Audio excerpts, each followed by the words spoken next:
Hey, my friends, it's Patrick Almond coming at you from Costa Rica. That's where I am. Costa Rica is. It's going to be noisy for a second while the hotel fan is going off, but I want to make a video because there was somebody in the Facebook group recently asking specifically about counters, like a ticket counter or an opportunity counter, and this has actually come up a couple of times in our custom build outs.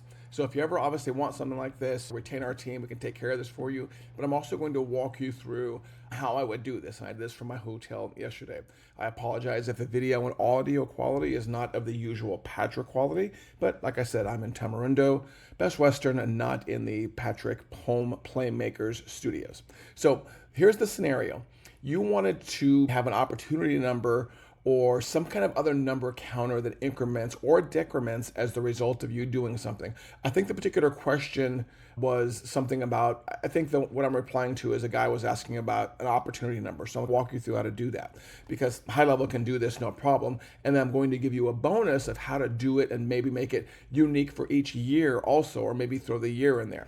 So hopefully my screen is going to be shared while I'm doing this because I don't have my big ass monitor. All I've got is the little laptop monitor. Okay, let's hop over into Chrome and get into here. So the first thing I did is this defined over in settings. Please go into your custom values and define a counter. So here's my counter right here. Just define a counter and put the last number you want in here. So when I defined this yesterday, I made this a 0 is what I did because it's going to be incremented and stored back here. And then what I do is back over in automations is I build the thing I want to increment or decrement the counter. So here's an automation. Please ignore the first part there. Oh, this is what it was. The scenario was somebody wanted like an appointment counter. So every appointment had a unique ID. So in this particular case, the trigger is customer booked appointment. We're going to ignore that first block there for now and that wait. And all you have to do is do the math operation here where you just add one to it. And I know this may seem simple for somebody who is advanced in HighLevel, but there are some things like this in HighLevel, which we consider basic, which still you kind of mentally figure out how to do. So you just add one to it and you're storing it back on the opportunity counter. And then you're coming over here and you're actually using that value someplace. So on this particular place, I chose to store it in contact source for an example, but you could store it in an opportunity custom field. If you have an appointment field, you could probably store, there's no such thing as an appointment custom field, but you could use that number over in the appointment information so every single one got a unique one. So again, just go to find the custom counter and do the math on it.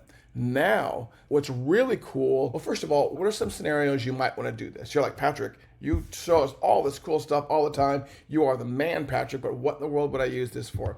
Again, if you want to track maybe how many opportunities came in from a year or how many appointments were made in a month, just some kind of counter or something you want to track inside a contact.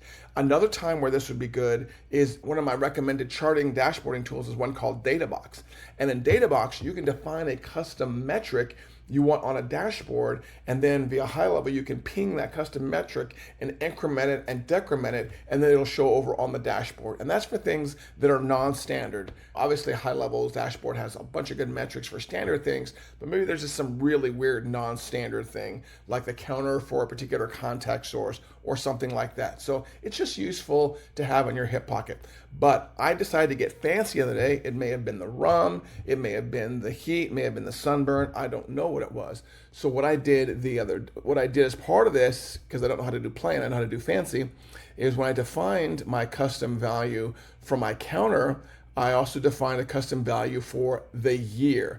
And the year is updated only when the year changes. And I'm a data guy, so I came from the scenario of I want my sequence of numbers to be unique for each year. And at the end of the year, I want that number to reset. At the end of 2025, 2026, the first number may be 2026-1, where the last number in 2025 was 2025-999 kind of thing. So the first step of doing that is number one, defining your regular counter, and then also defining the most recent year you've used. And that's what this stands for, the most recent year. Okay, so 2025 is what I put in the counter. No, what I initially put in the counter was 2024, and then I made that one. And then in addition to the automation for increasing the counter, I have another automation that deals with the year. So if we're going to go back here to the update counter, I told you to avoid looking at this. What this does right here is this calls another workflow which deals with the year, and I want to wait for that workflow to execute. So I have then a wait below right here. So I want to call the other workflow. I want to do its thing, and then I want to come back here. And what does the other workflow do? The other workflow deals with the year. So I come in here, don't need customer booked appointment. Are we in the same year we ran the last time this? So I compare now. We have a variable for now we can use for day, month, year, whatever. I compare now to the last time I used this, okay? And if it matches, I don't care. If I got a number in 2025 5 minutes ago and it's still 2025, I don't care. But if no, what I do is I update that custom value you saw to the now value, the year, 2025, 2026, whatever it is, and then I go reset the minute hand, if you will. So let's say the year counter is the hour hand. I go reset the minute year to 0, and we start over. Okay, so the way this is going to work is at the end of 2025, whatever number it is, right after midnight, that custom value for the year is going to flip over to 2026. And then the counter will reset, the minute hand counter, the micro counter, if you will, is going to reset to 0, and we're starting all over from 2026. I love clean data like that. And then over here in the original one where I told you to ignore things, what I did is, like I said, customer booked appointment, which is the triggering action. Your triggering action may be different. I check and update the year in the other workflow, wait 5 minutes for that to complete.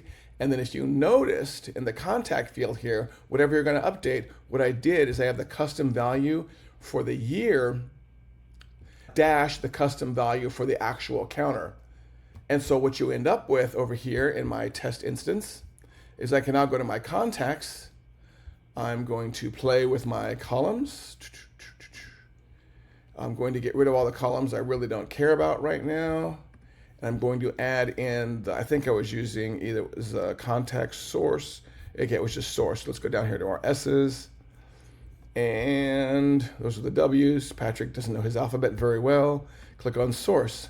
And then you see here, my counter automatically increments for every single time somebody runs through that. And if I were to leave this in place, like I said, at the end of 2025 and 2026, it would roll over automatically and the number after the dash would reset to 0. So it seems like, it seems like a very simple thing. Let's not bump the laptop, but it could come in handy. And like I said, especially when you want a unique number on an appointment or maybe an opportunity or a unique contact number. Now, some of you might come back and say, Patrick, if you look up in the URL of HighLevel, every contact has a unique number. Every appointment has a unique number. Every opportunity has a unique number. Yeah, but it's like I'm looking at it right now. It's like a 15-digit alphanumeric string that's not very easy to reference.